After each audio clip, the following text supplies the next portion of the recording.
Hi there. Today I will be talking about integrated marketing communications and how it fits into a business's overall marketing strategy. Let's jump in. So, what part of the marketing mix does the integrated marketing communications address? Well, obviously, marketing strategy is concerned with all elements of the marketing mix, all four of the P's. But IMC addresses a specific component of the four P's, and that is the promotion mix. And the promotion mix is involved in all the types of personal and non-personal communication and the combination of those that an organization uses to communicate to the public, their customers, and their employees. So it's any type of promotion and way that the business communicates to their stakeholders. So there's lots of factors that we could consider with the promotion mix and integrated marketing communications, but we're going to talk about some of the most important ones. One being that we have to consider the role of the promotion aspect as it relates to the other elements of the four P's, right? So whenever we're thinking about the promotion mix, we also have to consider the promotion mix in relation to the price, the product, and the place. We also have to understand what the nature of the product is. So whenever we're running a promotion or we're considering the elements of the promotion mix, we have to consider, okay, is this a good or a service? What type of good is it? What industry is it in? The competitiveness in the industry. So that's why we do, as part of the marketing strategy course, we do a lot of analysis of the industry. We do a lot of firm level analysis, and we go through a lot of these things so that you get experience in understanding the nature of the firm and the nature of the products and services that the firm offers. We also have to have a good understanding of the market, and so that is more of the big picture of the industry. What is the industry like? What are industry standards? What are other competitors doing in their promotional space? So those are all really important things, and that's why we definitely take a look at promotions of others in the market and what elements are occurring in the marketplace. So there are some strategic goals of the promotion mix, and these strategic goals relate back to the marketing goals and the importance of what we do as marketers. So one of them is to create awareness. Obviously, with our communications and our promotions, we want to create awareness about our brand, our company, our products, and our services. We also want to build a positive image. This goes back to our brand equity. Having a positive image and the image associated with the brand, the company, is really important. So building that positive image, promotions allow us to do that. We also can use promotions to help us identify prospects. These are those that may be potentially interested in our products or services in our company, and we can use the promotions to more easily identify our prospects. We can also build relationships with other entities in our channel. So this is like through retailers, through our manufacturers. If we're doing these promotions, we can build those relationships in a little bit more easier fashion. And it also helps us retain customers. So promotions encompass a wide gamut of things, and we're going to talk about several of those, but promotions in general and the promotion mix helps us retain our customers, not just for a single transaction, but for a lifetime. And that's going to be for our next segment on relationship marketing strategy. So the promotion mix builds or helps us in our relationship marketing. So what is integrated marketing communication? Well, the first thing is it's a strategic approach to managing the promotional mix. So we use IMC as a way to manage all of the different promotions that a company may choose to put out there to their customers and to all those who are interested in the company. But the key with IMC is that they have a specific goal, and that goal is to coordinate and integrate all elements of the promotion mix to be consistent across all of these different types of communications and forms of communications.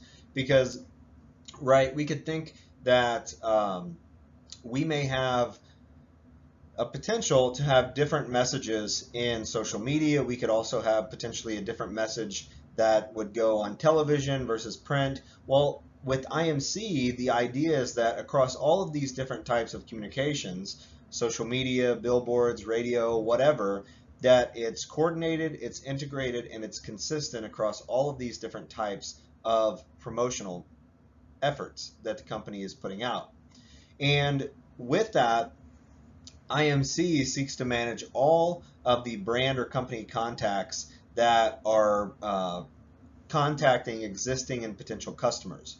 So we talked about these in the brand equity chapter and brand equity strategy, and how there's these brand contacts, and how it's really important that the company manages those contacts. So with IMC, managing those sources of brand or company contacts is really important because it helps provide a consistent message across these brand contacts. And that's really one of the goals that we had previously hinted at in that brand equity strategy PowerPoint. So with that, there's several elements of the promotion mix.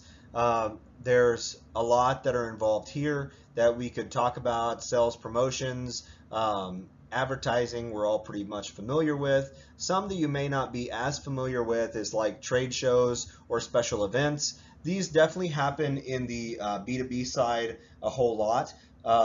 Obviously, we could think of like things like the Consumer Electronics Show that happen every year that are huge events. And these trade shows are really important to help get a company's product out there. Like Fitbit, they launched by going to trade show special event that they really took off, and investors could see, okay, this is a new and revolutionary product that's being put out there.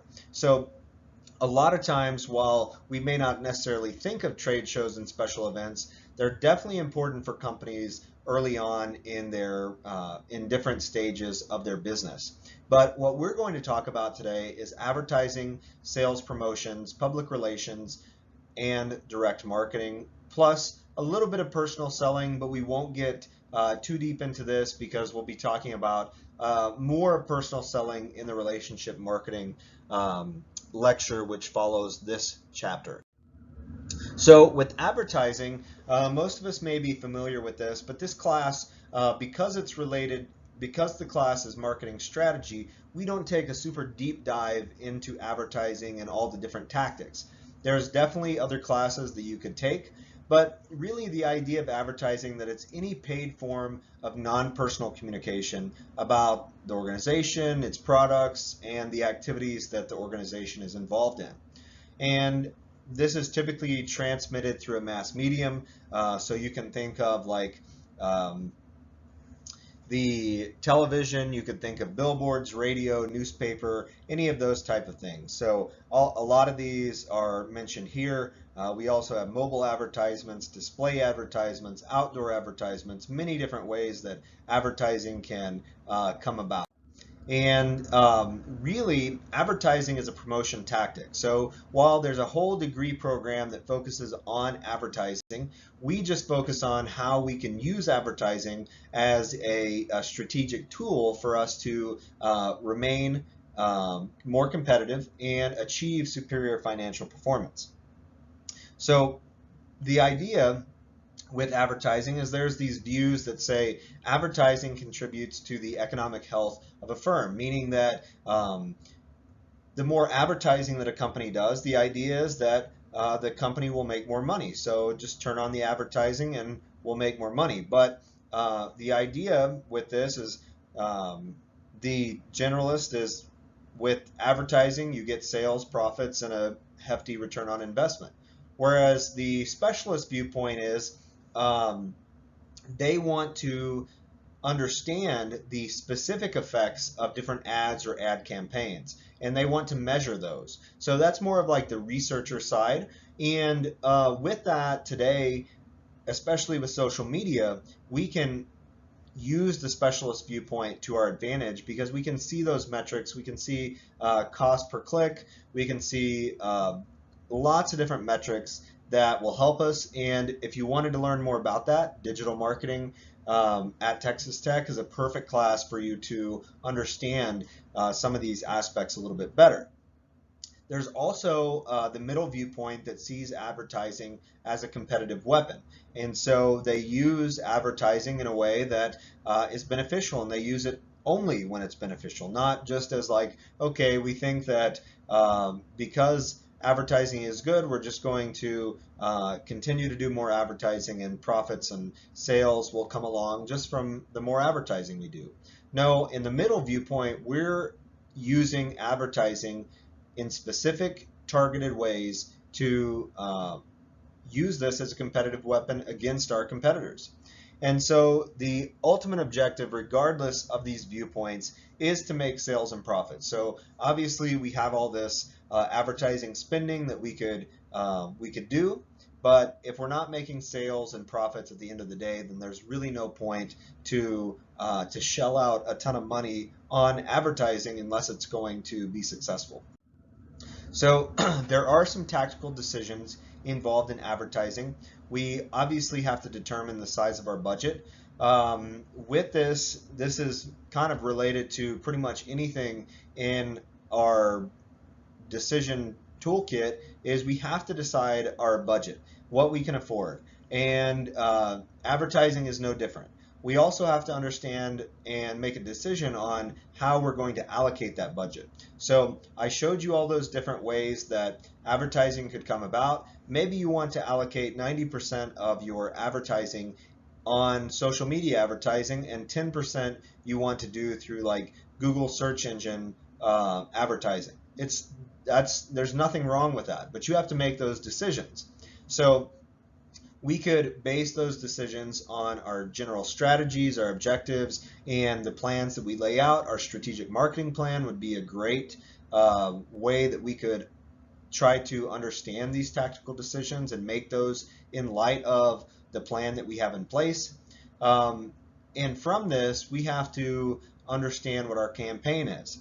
So the reason why we do the Mountain Dew case is we're talking about advertising campaigns in the Mountain Dew case in particular, and how we can use advertising and how integrated marketing communication plays a super huge role in the Mountain Dew advertising campaign. So it's really fun, and that's why it relates totally back to what we talk about in IMC. So whenever companies have to develop these advertising campaigns, oftentimes they outsource this to an outside agency that is an expert. And so with that, most companies do not have internally the ability to create very creative and innovative ad campaigns. So they often outsource this out, and one company would be like Ogilvy. They're one of the most popular companies for advertising and ad agencies. And often this involves saying the right things and using the appropriate media in the right amounts at the right time to reach the target market that a company chooses to reach. And so we obviously have to think about our message. We have message here that we have to think about the basic principles of communication, and we have to have an understanding of customer behavior. So the reason why we look at the customer behavior chapter is obviously from a from a marketing strategy standpoint, we are customer oriented or market oriented. We want to understand the wants and needs of our customers. The same thing goes for advertising in the sense that we have to understand how our customers will be impacted by those advertising messages and have an understanding of how customers react, their psychology, and their behavior. So there's some few basic ideas that go with the communication process. One is that there's a sender or a source of communication. So this is like the firm, and the firm puts out this communication or message, and then there's a receiver or an audience. And so with that, you have a sender who sends the message. They encode what they're trying to send in the message that they're sending, and from that message, a receiver has to decode what's in that message. So oftentimes we could think of this like the telephone game. If you remember ever playing that in like elementary or even in high school, The telephone game, sometimes the message from sender to the very end receiver can lead to miscommunication, right? It can change very dramatically from the first sender to the end receiver. So it becomes really important for the company to think about the message that they're going to be sending and what the message puts across to different individuals who may view that message. So in coding, we translate that product or marketing message into an effective ad. And obviously the point, as I talked about that telephone game, is the purpose is to be able to generate ads that an audience can easily decode and understand the content of the message. And from that, they have to have extensive planning. And that goes into like the Mountain Dew case. They talk about how there's specific elements of the Mountain Dew advertising campaign that they have to think about. So in here, we're talking about the creation of the persuasive messages, the different elements that go into that, creative know-how, all of those are involved. And so if you'd like to understand a bit more on messaging and how to be good at ad copy, these books that I'm showing here are definitely beneficial. I've read a couple of them, and they're highly recommended books, not just by me, but like New York Times bestsellers. So I would highly encourage you, if you're interested in like content marketing or even just any type of promotional side of marketing, you might benefit from these books. And they're just here for me to help you out, to guide you if you'd like to learn more about that. But obviously, we're not focused on the specific nitty-gritty details. We can think of advertising, the media mix, and some different metrics that we could use. One could be the cost per thousand or cost per mile, and this is the dollar cost of reaching 1,000 prospects. This is very common measure in advertising, and it's very common that this is used to measure circulation, audience size, and sets in use per commercial minute. The thing with a marketer's dilemma is that they have to consider when their media is getting out. So targeting enough customers and getting the firm's product information out there, which is known as the reach, how many customers a firm is reaching through their message, and how many times the product is being presented to produce the desired effect. So that's the average frequency, how many times that customer actually saw that advertisement. And so advertising is really important, but we can also think of sales promotions. Sales promotions are huge. And this is any activity or material that provides a direct inducement for purchasing a product. And these come from push strategies. So these promotional efforts are directed at distributors, retailers, and sales personnel to gain their cooperation in ordering, stocking, and accelerating the sales of a product. Or we could have a pull strategy, which is more from pulling the customers to encourage them to ask the retailer for the product. So I'm going to show you, this is kind of the difference here. A company may use more of a push strategy where they target their marketing communications to the resellers, and then the resellers target those communications to the end users. So we can think of this as like anytime that you may see the ads like from the grocery store, oftentimes those ads in the grocery store are sales promotions from the producer that they're providing to the reseller that they're then pushing to the end user. Now, the difference is for the producer in the pull strategy is like, let's say like cereal brands. A lot of like Lucky Charms, for example, Fruit Loops, they do a lot of commercials, right, on television. And they're really trying to attract kids to get their parents to purchase that cereal. So we can think of these cereal producers, the like Kellogg's, Post, all those cereal makers. They are really trying to encourage those end users, the kids, to ask their parents to request the product from the store. So go get that product from United Supermarket, and these pull strategies obviously work because it happens every day. We see those commercials and those advertisements and sales promotions from these major companies all the time, but we also see some discounts provided through the resellers happen quite often, especially in the supermarket industry. They also have trade sales promotions, and these happen at different trade shows. These are promotions that are aimed at distributors and retailers who make up the distribution channel. The objective of this is to convince retailers to carry the products of a manufacturer. So we could think about this as like, okay, say a manufacturer has been in the business a long time, they're introducing a new product. Well, they may be offering to the distributor, they may say, okay, well, if you can sell so many of these, we'll give you a break in the cost by like 10%. And the distributor could then also try to do a promotion with the retailer where they're trying to get the retailer to then buy that product. So they could have different sales promotions throughout this process.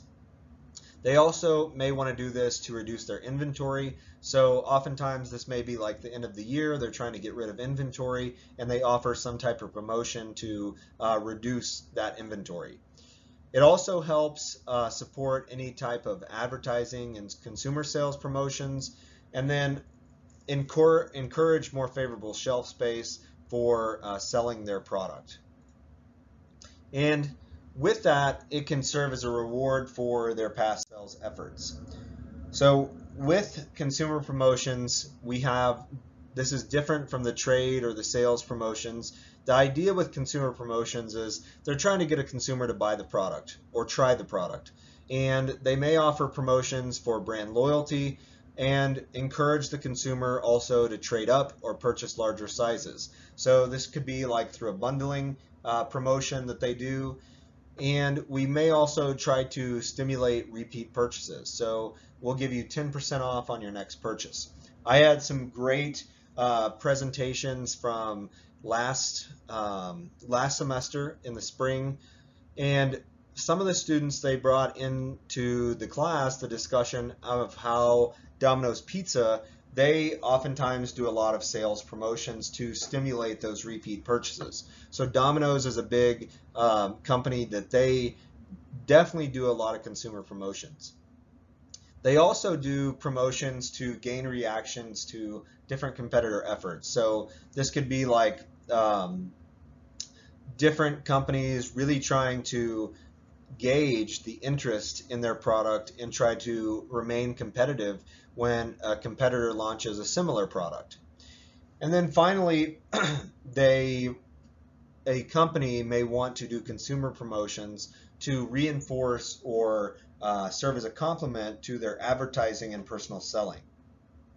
So all of these different ways here, we're probably pretty familiar with: sampling, different price deals, bonus packs, rebates. I just went and had to purchase new tires for my car. They offered me a $150 instant rebate just to purchase one particular brand of tires. And so that happens quite a bit.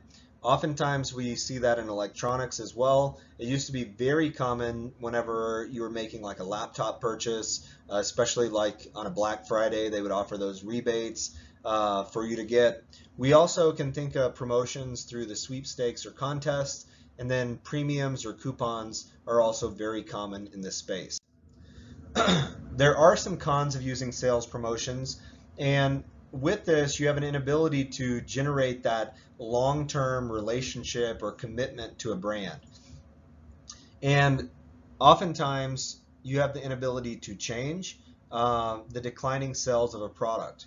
Because if a product is really bad and it's not doing that well, and it's kind of like just putting a Band-Aid on a really bad cut, it's not going to stop the bleeding. It's just going to temporarily make it a little bit better. but over the long term, you're not going to change declining sales of a product.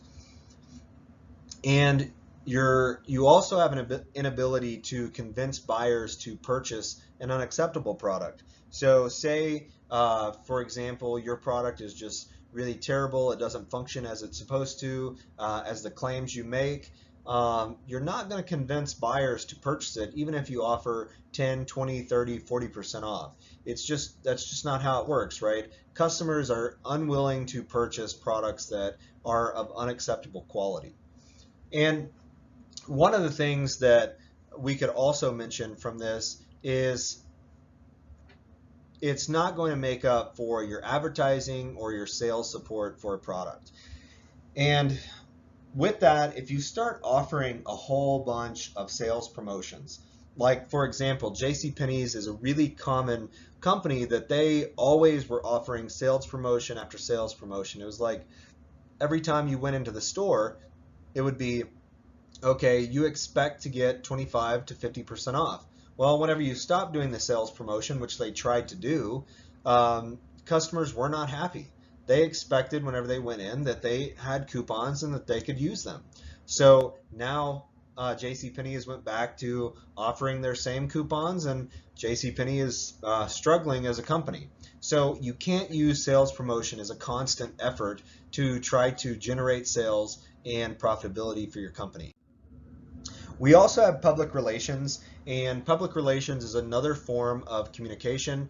It's non-personal, and the point of public relations is that you're trying to influence the attitudes, feelings, and opinions not only of your customers, but it's also non-customers, stockholders, suppliers, employees, anybody who is basically the general public.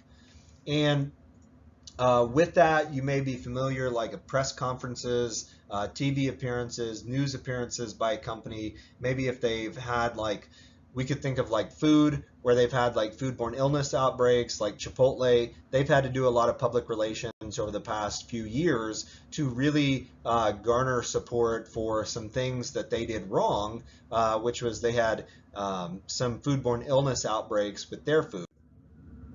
And there are some common forms of public relations. We could have the news release or the press release. This is very common, especially in smaller towns and even in bigger towns. They can put out a press release that the newspaper puts out.